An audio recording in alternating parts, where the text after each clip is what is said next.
नमस्कार दोस्तों, मैं प्रगति सिंह अपने YouTube channel learn with fun में आप सभी का स्वागत करती हूँ। और फिर मैं आपके सामने हाजिर हूँ अपने pedagogical issues of social study के चैप्टर नंबर 3 से, जिसका टाइटल है कि डेवलपिंग क्रिटिकल थिंकिंग, यानी कि तार्किक चिंतन का विकास।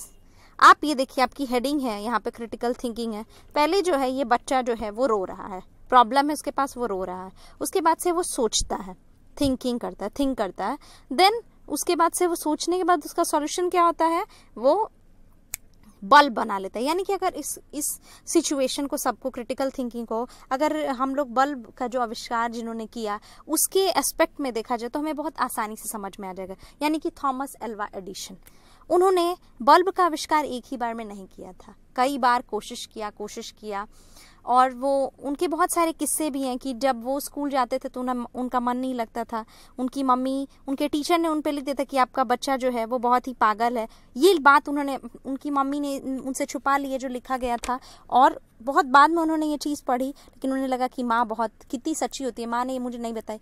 तो ये तो अलग कॉन्सेप्ट हो गया। तो उन्होंने जो बल्ब का आविष्कार है वो 1000 बार किया, तब जाके 1001 टाइम उनका जो है वो सक्सेस हुआ। सो ये क्रिटिकल थिंकिंग होती है। अब हम बात करते हैं कि क्रिटिकल थिंकिंग का जो कॉन्सेप्ट था वो किसने लाया, ब्लूम्स टैक्सोनॉमी को हमको क्यों पढ़ना है, या फिर हु वाज बेंजामिन ब्लूम। तो आइए पढ़ते हैं। Bloom taxonomy was created in 1956 under the leadership of educational psychologist Dr. Benjamin Bloom in order to promote higher forms of thinking in education, such as analyzing and evaluating rather than just remembering facts. यानी कि ये एक psychologist थे इन्होंने ही Bloom का जो taxonomy है उसका कॉन्सेप्ट लाया था। देन इन्होंने क्या किया, ब्लूम टेक्सोनॉमी जो है वो उन्होंने ही, जब भी आप सीखोगे जो लेवल्स ऑफ कॉम्प्लेक्सिटी है और उसके बाद से जो स्पेसिफिसिटी है, उन्होंने ही 3 लेवल्स पे डिफाइन किया था। ये देखिए यहाँ पे है कि Bloom's taxonomy is a set of 3 hierarchical models used to classify educational learning objectives, जो कि एजुकेशनल लर्निंग जितने भी ऑब्जेक्टिव्स हैं उनको into levels of complexity and specificity में बांट दिया था। यानी इन्होंने ही 3 कॉन्सेप्ट दिया था। कोई भी लर्निंग जो होती है वो 3 कैटेगरी के तहत होती है, जिसमें हम आगे पढ़ेंगे। तो इनका जो था, इसके हिसाब से ही आदमी सोचता है। अब वो सोचने का जो होता है वो कॉग्निटिव भी हो सकता है, वो साइकोमोटर हो सकता है, इफेक्टिव डोमेन होता है।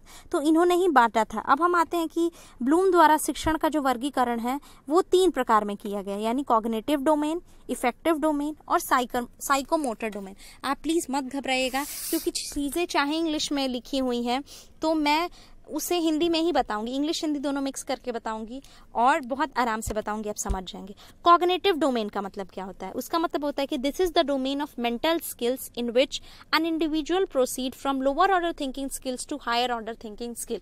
कॉग्निटिव डोमेन का मतलब होता है आपके मस्तिष्क से होगा, यानी कि आप क्या मेंटल स्किल क्या क्या करते हो। तो मेंटल स्किल में आप जो भी करोगे तो पहले आपका जो थिंकिंग होगा वो लोअर ऑर्डर थिंकिंग होता है, फिर वो हाई ऑर्डर। जब हम छोटे रहते हैं LKG UKG में, तो हम पहले बुक्स को ABCD जो भी अल्फाबेट होता है उसे पहले रटते हैं। उसके बाद हमको बाद में समझ में आता है अच्छा ये चीज़ें होती हैं। धीरे धीरे बढ़ते हैं तो हमारी जो ऑर्डर थिंकिंग की होती है वो हायर होती जाती है, और जब हम छोटे रहते हैं तो लो। तो यही कॉग्निटिव होता है, ये मेंटल स्किल होता है। दूसरा है इफेक्टिव डोमेन। इफेक्टिव माने कि this is the growth in feeling और इमोशनल एरियाज, यानी कि आपका इमोशनल जो भी चीज़ जुड़ा रहेगा या फीलिंग से, तो वो आपके इफेक्टिव डोमेन में आ जाएगा। जो भी आप वैल्यू करोगे, किसी को रिस्पॉन्ड करोगे या रिसीव करोगे, इफेक्टिव डोमेन में जो भी फीलिंग वाली जो बात आती है ना वो उस पे आ जाएगी।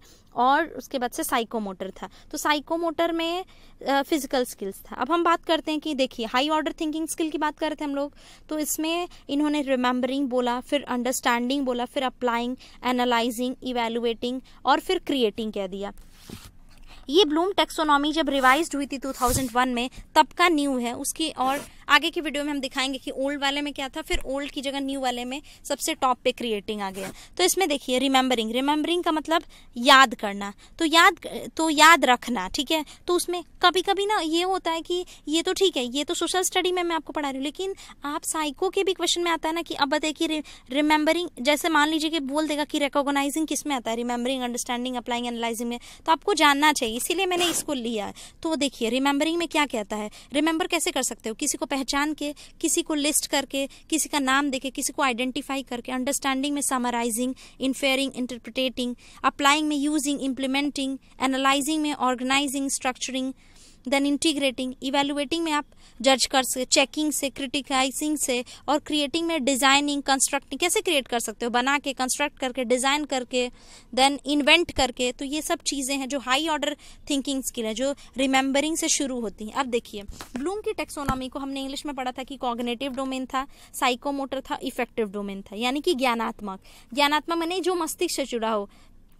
तो उसमें क्या क्या आता है? ज्ञान, अवबोध, अनुपयोग, विश्लेषण, संश्लेषण और मूल्यांकन, ये सब ज्ञानात्मक में आता है, जो ब्लूम की टेक्सोनॉमी थी, यानी कि remember, understanding, applying, analysing, evaluating और क्रिएटिंग, ये वाली चीजें हो गई।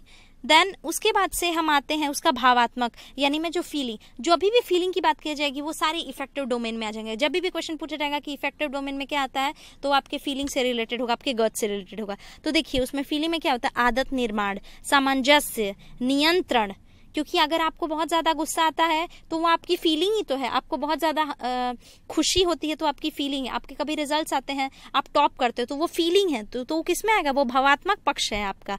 उद्दीपन है, आप किसी के साथ बहुत अच्छी हमेशा व्यवहार करते हो, वो अच्छी फीलिंग उसके साथ हमेशा क्रिएट करते हो, तो वो भावात्मक पक्ष में आ जाएगा। अब देखिए, और मनोक्रियात्मक माने कि साइकोमोटर डोमेन में इन्होंने क्या किया? चरित्रीकरण, मतलब कि कैरेक्टराइजेशन आप किसी का कर दोगे तो वो उसमें आ जाएगा। व्यवस्थापन, संधारण, देन मूल्य आंकना, अनुक्रिया, अधिग्रहण, ये सारी चीजें उसमें आ जाएंगी। अब हम इनकी बात करते हैं कि जब ब्लूम की टेक्सोनॉमी आई थी, जो कि पहले उसमें थोड़े से चेंजेस लाके बाद में उसे और नया कर दिया गया। तो देखिए, वास्तविक डोमेन में क्या था कि ज्ञान का माने कि रिमेंबरिंग, समझ बूझ लेना यानी अंडरस्टैंडिंग, अनुप्रयोग का मतलब होता है अप्लाइंग, कैसे आप अप्लाई करोगे, फिर विश्लेषण, एनालिसिस करोगे, फिर इवेलुएटिंग, एनालिसिस के बाद सिंथेसिस करोगे, फिर मूल्यांकन मैंने इवेलुएशन। लेकिन जब उसे नया लाया गया तो याद करना हुआ, समझना हुआ, प्रयोग में लाना, यहाँ तक तो सीख है। ये विश्लेषित करना भी ठीक है, लेकिन देखिए, संश्लेषण की जगह जो आ गया, उसकी जगह जो है वो सृजन करना आ गया, और मूल्यांकन की जगह संश्लेषित करना आ गया। यानी कि न्यू कॉन्सेप्ट में remembering, understanding, applying, analysing, evaluating और क्रिएटिंग आ गया। वही कॉन्सेप्ट था, बस 2 ठो की जगह चेंज हो गया। तो ये था ब्लूम टेक्सोनॉमी। ब्लूम टेक्सोनॉमी में हमें बस बहुत कुछ नहीं याद करना, यानी बस चीजें याद करने की। सबसे पहले वो याद करेगा, याद करने के बाद वो उसे समझेगा, समझने के बाद क्या करेगा? वो उसे अप्लाई करेगा। अप्लाई तो कर देगा, लेकिन उसके एप्लीकेशन के बाद उसको एनालिसिस करेगा, एनालिसिस के बाद से उसको इवेलुएट करेगा, इवेलुएट के बाद क्रिएट करेगा। ये वाला कॉन्सेप्ट तो था, वो मैं नए वाले पे आपको बता रही थी। तो ये सारी चीजें थी, और यही इस चैप्टर में था, जो कि developing critical thinking, Bloom taxonomy क्या थी, उनके क्या क्या कॉन्सेप्ट थे, कौन नया वाला था, पुराना वाला था, और उनमें जो पूछा जाएगा कि इफेक्टिव डोमेन का मतलब क्या होता है, साइकोमोटर डोमेन, कॉग्निटिव, यही सब था। अब देखिए, यहाँ पे एक कोट है कि you want to prepare your child to think as he gets older. आप अपने बच्चे को, जैसे ही वो जब बड़ा होने लगता है, तो आप सोचते हो कि आपका बच्चा सोचे। Your child to think as he gets older. You want him, बस सोचे नहीं, you want him to be critical in his judgements. आप ये भी चाहते हो कि जब भी वो अपने जजमेंट्स दे, अपने डिसीजंस दे, वो क्रिटिकल हो। यानी कि ही और she must be a critical thinker, a critical analyst. जब भी वो चीजें करें, उसका जो सोचने का तरीका हो वो तार्किक हो, उस पर तर्क हो, और ऐसे नहीं कि कुछ भी सोच लिया विदाउट एनी फैक्ट्स और फिगर, या फिर वैल्यूलेस, ये वाली चीजें। तो ये ब्लूम की टेक्सोनॉमी में हमने पढ़ा। और ब्लूम की टेक्सोनॉमी में फिर डेवलपिंग क्रिटिकल थिंकिंग में कुछ भी नहीं था, बहुत ही कॉमन था। इस पे क्वेश्चन है, वो हम लोग कर लेंगे। और ब्लूम टेक्सोनॉमी में याद ही रखना कि कॉग्निटिव, साइकोमोटर, इफेक्टिव डोमेन है। देन उन्होंने, अगर ओल्ड की बात की जाए उनकी टेक्सोनॉमी की, तो उसमें नॉलेज, कॉम्प्रीहेंशन और एप्लीकेशन, एनालिसिस, सिंथेसिस, इवेलुएशन, यही था। So that's for today. और यही है, बहुत कंटेंट अच्छा लगेगा तो लाइक, शेयर एंड सब्सक्राइब कीजिएगा। मेरी पूरी उम्मीद रहती है कि आप जो है एकदम मस्त तरीके से, मेरे चैनल का नाम ही है लर्न विद फन, उसको बहुत अच्छे तरीके से छोटे में करके पढ़ लें। बट मेरी थोड़ी आदत है कि मैं चीज़ों को एक्सप्लेन करती हूँ, तो उसमें कभी कभी मैं बोलती जाती हूँ, और लास्ट में मैं कुछ चीज़ें बोलने वाली रहती हूँ, तब तक रिकॉर्ड होता है। बट इट्स ओके, वो हो जाएगा, क्योंकि आप चीज़ें एकदम स्केल से नाप के नहीं बोल सकते हो, कभी ज़्यादा कभी कम हो जाती हैं, सो उसमें कोई दिक्कत नहीं है। और ये वाला भी इंटरेस्टिंग टॉपिक था, आप इसके कंटेंट पे, इसके पिछले कंटेंट्स पे भी जाएगा, उसके क्वेश्चन कीजिएगा और मुझे बताइएगा कि कैसा लगा कंटेंट। लाइक शेयर सब्सक्राइब कीजिएगा, बेल बटन को भी आप क्लिक कर लीजिएगा ताकि नोटिफिकेशन आते रहे। और मेरी पूरी कोशिश है, मैं बहुत अच्छे से मन से पढ़ा रही हूँ और आप भी इसे अच्छे से मन से पढ़िए ताकि कोई प्रॉब्लम नहीं हो कि पेडागोजी के ये क्वेश्चन नहीं हो पाए, वो क्वेश्चन नहीं हो पाए। और बहुत अच्छे से, बहुत बहुत सिंपल है। मुझे लगता था कि फर्स्ट टाइम मैंने दिया था तो मुझे लगता ओ कैसे होगा, लेकिन अब तो बहुत ज़्यादा सिंपल है, मतलब बहुत इंटरेस्टिंग है टॉपिक है, जितने भी इसमें टॉपिक हैं। और इसके बाद से हम इसके क्वेश्चन आंसर कर लेंगे और सारी चीज़ें हो जाएंगी। होने के बाद से हम आ जाएंगे अपने नेक्स्ट वाले